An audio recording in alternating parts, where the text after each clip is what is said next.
ভাই, দেখছেন আপনার মহাজন কত চালাক। আপনার হাত কেটে গেছে এই দেখে দোকানে নতুন কর্মচারী ঠিক করছে।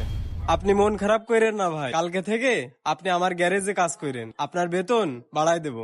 ঠিক আছে ভাই, ঠিক আছে। ভাই, তাহলে আপনি আজকে আসতে পারেন, আপনার কাজ ওই পেশে চলছে, ওই যে আপনি কালকের মধ্যে কাজ পেয়ে যাবেন, সমস্যা নেই। আচ্ছা ভাই, ঠিক আছে, তাহলে আসি। ঠিক আছে ভাই। এই একান্ত, ওই কাজগুলো দেখে শুনে রাখ। আর তোর ভারী কাজ করার দরকার নেই, আমি বাড়িতে খাইয়ে আসি। থাক, কাজ করিস না যেন, থাক। আচ্ছা ঠিক আছে মহাজন, আপনি যান, আমি আসি। ঠিক আছে ভাই, কিছুক্ষণের মধ্যেই পৌঁছে যাবে। মহাজন, কিছু বলবি? মহাজন, দোকানে তো নতুন কর্মচারী রেখেছেন, এখন তো আমার আর দরকার নেই, তাই আমি চলে যাচ্ছি। কি সব উল্টো পাল্টা বলতিস তুই? তুই আমার দুঃসময়ে পাশে ছিলি না? 3 বছর ধরে এই দোকানে কাজ করছিস, এখন তোর দুঃসময়ে যদি আমি তোর পাশে দাঁড়াতে না পারি, আর ওই কর্মচারী তো এমনিই রাখিছি। তোর ডক্টর বলেছে 1 মাস রেস্ট নিতে। এই 1 মাস কোনো কাজ ছাড়াই দোকানের বেতন পাবি, 1 টাকাও কম পাবি না, কোনো সমস্যা নেই।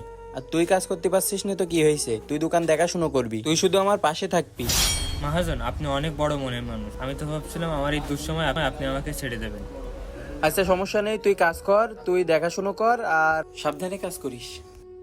ভিডিওটা দেখে কি বুঝলেন? ভিডিওটা থেকে যেটি বুঝাইতে চাইছি সেটা হলো, আপনার প্রতিষ্ঠানের চালিকা শক্তি যারা, সবসময় তাদের পাশে থাকবেন, মনে রাখবেন তারা ছাড়া আপনার প্রতিষ্ঠান অচল। আর হ্যাঁ, ভিডিওটা যদি আপনাদের কাছে একটুও ভালো লেগে থাকে তাহলে অবশ্যই লাইক, কমেন্ট, শেয়ার করবেন। ধন্যবাদ।